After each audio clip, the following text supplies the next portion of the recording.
Hoje nós vamos falar sobre o caso Tânia, um caso real que chegou para mim, para dar mentoria a uma pessoa que chegou com um viés de um problema vocacional para eu resolver, tá? Mais precisamente, não é um problema vocacional, não tinha nada de problema vocacional ali. Tinham outros problemas, chamados de vocacionais, por desconhecimento e por uma atitude que conduz ao analfabetismo funcional. Então deixa eu contar o caso. A Tânia era uma moça de 17 anos, tá? Morava no interior de um outro estado, tá? E escrevia muito bem. Uma moça realmente tinha uma escrita muito boa, tá? Escrevia artigos, pequenas crônicas, tá? Tinha uma habilidade efetiva de escrever bem, tá? E a mãe, em desespero, família em desespero, aquele momento que há um desespero nas famílias, porque está chegando a hora de escolher o vestibular, e aí o que vai fazer, tal, porque a faculdade, etc. Dá uma luz para a menina, tudo bem, conversar com a moça, tá? A moça me conta o seguinte: eu não sei se eu vou fazer um curso de uma faculdade de comunicação com ênfase em tal coisa, ou um curso de, sei lá, também alguma coisa relacionada à comunicação com ênfase naquilo ali, etc. Tinha um módulo comum de comunicação e dúvidas sobre os cursos. Por quê? Porque ela gostava muito de escrever e ela ficou naquela que no ambiente da comunicação ela vai dar vazão a esse talento, que ela realmente tem esse talento de escrever, tá? Mas dúvida nas especialidades, sofrendo com aquilo ali. Eu falei, mas me conta uma coisa, por que essas dúvidas sobre as especialidades? Porque daqui a 4 anos o mercado vai estar desse jeito e vai querer um profissional desse jeito, daquele jeito. Eu falei, é mesmo? É. Então, se eu fizer esse curso, eu vou ser assim, se eu fizer aquele curso, eu vou ser assado, e aí vai ter a questão do mercado que vai me receber. E a menina tinha 17 anos de idade, fazia projeção futura do mercado, num subnicho de mercado, com uma suposta segurança, com uma suposta precisão absurda. Aí ela tinha todo um esquema de planejamento, e que ela vai fazer esses 4 anos de faculdade não sei aonde, depois ela vai entrar no mercado mais ou menos assim, depois de tanto tempo ela já vira gerente de não sei o que, nesse tipo de empresa, de indústria tal, porque daí ela vai ter filhos e depois não sei quando ela começa a desacelerar e que daí ela aposenta. Olha a ilusão. Olha a ilusão e o fatalismo. Tem um fatalismo envolvido aí. A menina é completamente absorta à dimensão funcional, mas ela não consegue ver nada além do eu preciso me posicionar no mercado, eu preciso me posicionar na sociedade, eu preciso me posicionar, coisas assim. E dentro de ilusões que ela tem construído. Só ilusão. Num processo que é completamente destrutivo da inteligência. Porque é completamente destrutivo da realidade. A realidade não é fatalista, gente. E inclusive se a pessoa assumir esse fatalismo como objeto da realidade, isso é uma forma de renunciar à liberdade. Porque a assunção do fatalismo, ela em certa forma, ela bebe no espírito de uma doença espiritual do bode expiatório. É assim simplesmente. Há um princípio de passividade, tá? Segundo, tá? Nunca o que ela teve problema é vocacional. Toda a questão dela é de mercado. Toda a questão dela é de estabilidade. Quando a inteligência e poucas coisas são mais inteligentes na vida do que descobrir a sua vocação e segui-la, é garantia de instabilidade. Sim, a pessoa inteligente, ela está num processo crescente, na progressão. Inteligência, se há inteligência, há a progressão. Se há a progressão, há a instabilidade. É 100% a contramão do que a menina de 17 anos, a nossa Taninha, queria ir. Tá? Aí você vai percebendo que ela já cria uma condição, uma narrativa psíquica, tá? Para se condicionar a ser analfabeta funcional. Porque a vida dela já está sendo desenhada para a função. Sim? Nunca cogitou a moça qual é a minha vocação. Ela partiu de um dado biográfico real, que é efetivo que ela tinha uma habilidade de escrever. Ponto, ela tem. Mas isso é muito pouco para você conhecer efetivamente a vocação de alguém. Vocação é uma forma de amor que vai levar em consideração as suas habilidades, mas acima de tudo leva o que você vai entregar para alguém. Todo o raciocínio funcional é egoísta. O raciocínio dela é completamente egoísta, preservador. Ego é um princípio de defesa, é um princípio de estabilidade. Normalmente uma grande ilusão, tá? Mas é uma imensa ilusão, tá?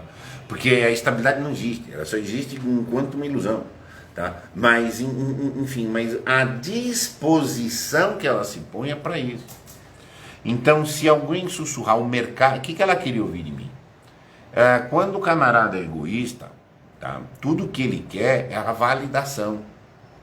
O egoísta quer ser validado. Igual o iludido. Iludido quer ser, na maioria das vezes, validado na ilusão dele. Tá? Qual o melhor lugar para você manter o iludido? Iludido, vai no cartomante. Vai, vê o futuro e tal. Ela estava querendo usar a mim como um cartomante. É isso aí. O mercado daqui a 4 anos vai estar assim. Isso, você vai casar na idade tal. Você nem sabe quem vai ser seu marido, mas você sabe a idade em que você vai casar. Bom, nunca ocorreu para a moça em questão, jamais ocorreu para ela, a pergunta, bem-vindos Mariano, bem-vindos Roberto, bem-vindo Daniel, nunca ocorreu para ela a pergunta real: quem eu sou, qual a minha vocação e o que eu desenvolvo para o exercício da minha vocação, que é a inteligência. Não passa na cabeça da moça que eu preciso me capacitar intelectualmente. Então ela está chamando a dúvida, tá, de qual escolarização seguir. Ela associa a dúvida de qual escolarização seguir com a dúvida de qual profissionalização seguir, com a dúvida de qual é a minha vocação. É ilusão. Ela vai terminar como analfabeta funcional. Será a vocação a métrica. Só que descobrir a vocação é muito difícil.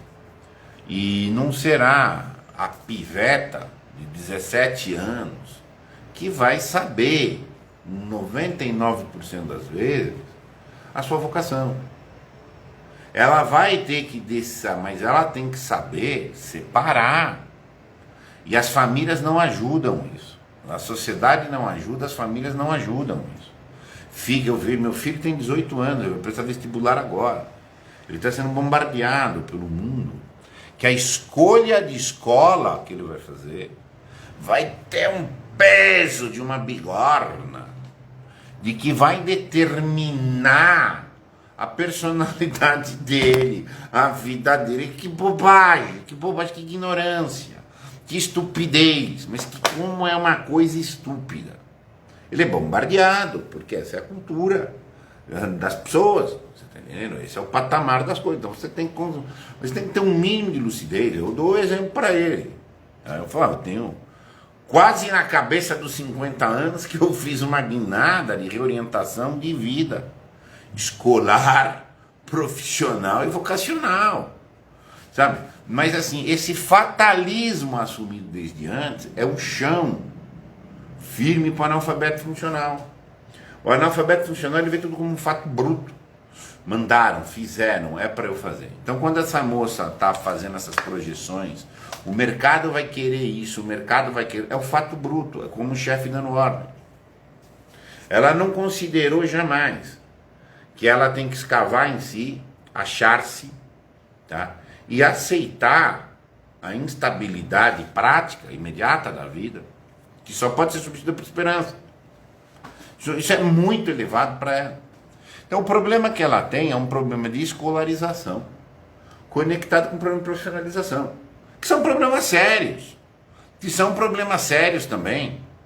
Não é porque a vocação é lá em cima que as outras coisas não sejam. Nós estamos no mundo dos homens, também, entendeu? Nosso ideal é contemplar, mas nós também estamos aqui. Agora, tem que ser colocar as coisas no seu devido lugar. Então o que eu podia fazer ali era demover a moça. Olha, faça qualquer um desses 2 cursos. Qualquer um. Entre um e outro, pega qualquer um.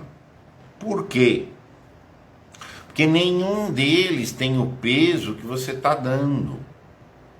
O dia que você conseguir prever o mercado para daqui a 4 anos, você está entendendo? Você vai ser, sabe, uma iluminada.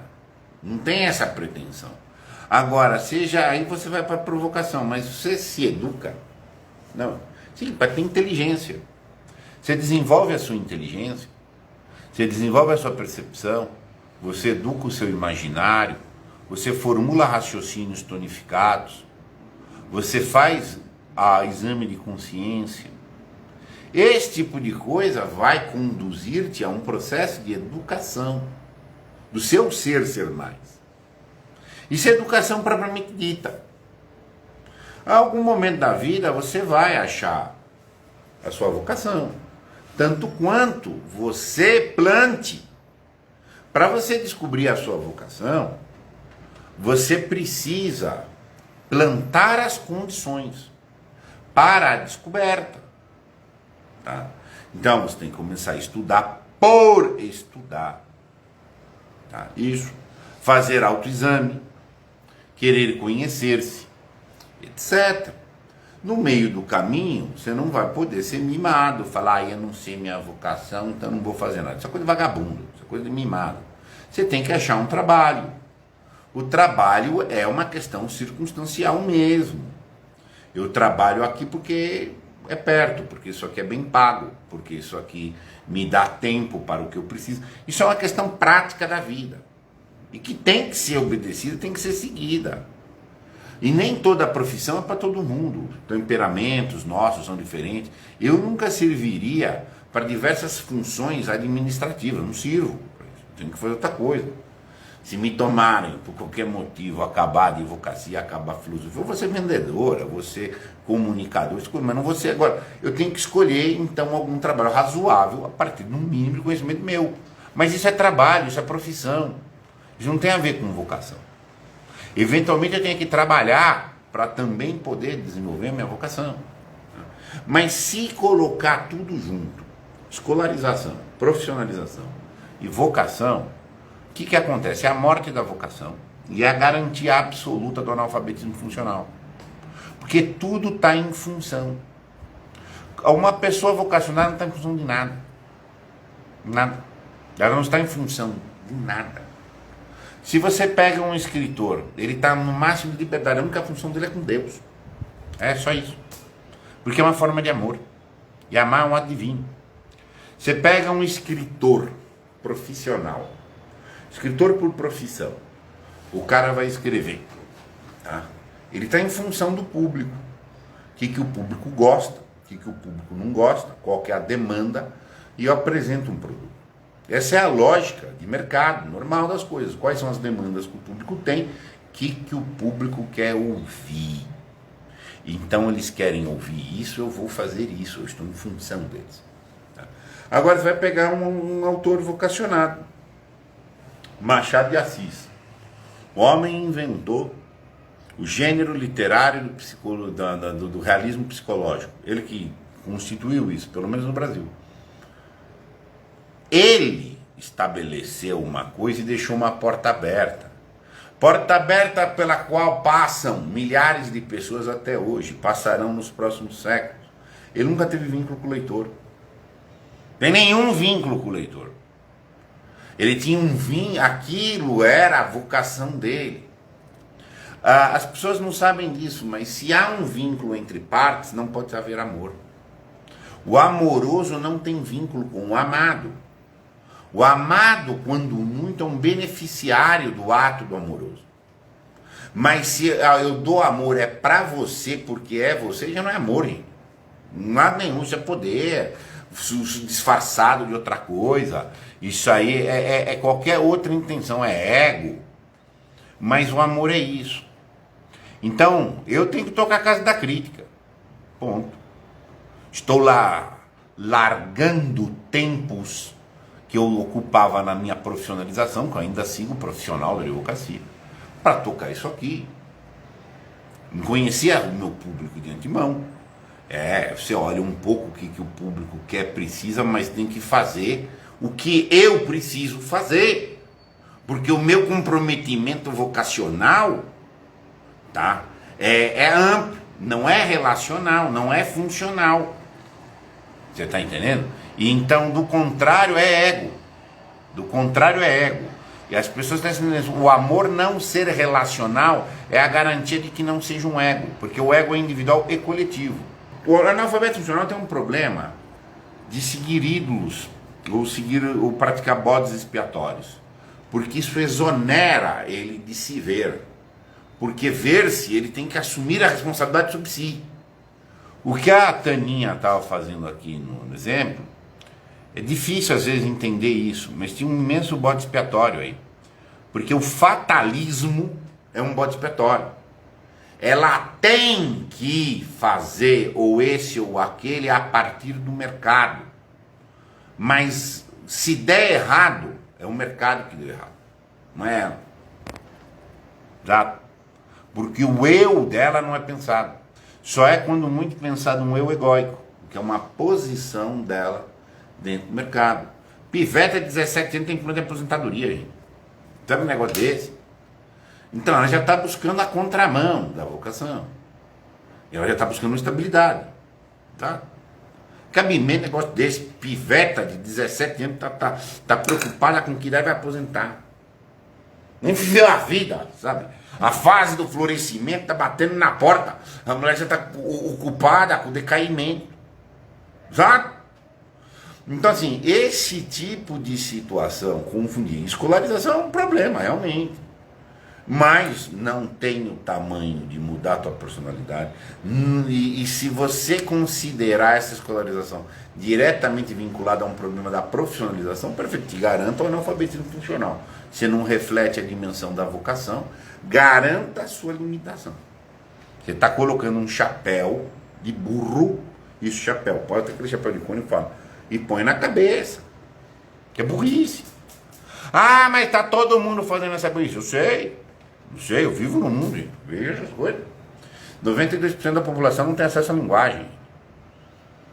92% da população não tem acesso à linguagem. Estou dizendo que não é erudito, não estou dizendo que não é culto, estou dizendo que não é autodidata, não estou dizendo que não é autorrefinado, não. Não tem porta-linguagem. Meu filho está tomando assim pressões das mais agudas possíveis em todo lugar que ele passa. Porque pode ser ele que vai fazer história. Tá? Mas vai fazer história! Vai acontecer isso. As pessoas projetam o fatalismo na vida dele. De coisas mais absurdas possível. Meu trabalho, como pai, é chegar e falar, olha, você vai fazer história, é a sua escolarização. E é uma escolarização condizente com a dele. Ele tem realmente um apreço, ele realmente já ensaia várias sínteses e reflexões sobre o assunto história. É condizente essa escolarização. Isso não tem nada a ver, mas nada a ver com a profissionalização que ele vai obter. Não sei o que ele vai fazer profissionalmente. Né? E não tem nada a ver com a vocação dele. Ser historiador não é vocação, hein? Pode existir vocação, ser cientista, ser pesquisador, ser professor, ser historiador. Não precisa ser de história. E nem o curso de história em si é relevante. O que é relevante acima de tudo é usar o curso de História como meio de desenvolvimento da inteligência. História ele vai ter que coletar dados, articular, aprender de método, ter rigor com o trabalho. Tá? É isso que interessa. Quando uma pessoa ia para a universidade antigamente, não é propriamente pela faculdade, é pela universidade. Porque dá acesso ao universal, dá o desenvolvimento da inteligência. Coisa que eu cheguei para a Tânia, não entende. Não é ocupação dela. Ela não tem nenhuma ocupação em ser inteligente. Ela não tem nenhuma ocupação em servir. Mas você quer ser inteligente? Como é que você está desenvolvendo a sua inteligência? É uma pergunta estranha, é distópica a pergunta. A outra pergunta é: mas você vai levar amor como? Sim, como é que você vai amar? O que você vai usar esses cursos aí para a sua entrega amorosa? Entrega. Não, nem entende a pergunta. Tá? E aí o que acontece? Então essa é uma questão. O que vai acontecer muito provavelmente com a Tânia? Vai ser analfabeto funcional, né? Poderá fazer a faculdade em que ela funcione bem. Eu sou advogado, fui analfabeto funcional até os 34, eu funcionava bem, era dono do escritório, assumia a causa, fazia. Para o padrão relativo, eu tinha uma competência profissional estabelecida. Porque eu funciono bem, tem que funcionar bem, gente. Todo mundo tem que funcionar bem. Só que o que a gente está mencionando aqui é funcionar bem e transcender esse funcionamento. Muito provavelmente a moça vai funcionar bem, ela está buscando a vida de funcionária, ela está buscando a vida com mentalidade de aposentada. Pronto. Funcionou. Tem uma função. É isso. Então é importante a gente mencionar essas separações aqui, né? E, enfim, ela vai ficar trocando. Como é que eu falo? Se o fatalista não muda geral de tudo o que ele faz, ele troca uma fatalidade por outra fatalidade, por outra fatalidade, por outra fatalidade. E é uma sucessão de fatalidades. Quando a pessoa é inteligente, ela tem que assumir as circunstâncias e a essência. Tá? Meus caros, um abraço.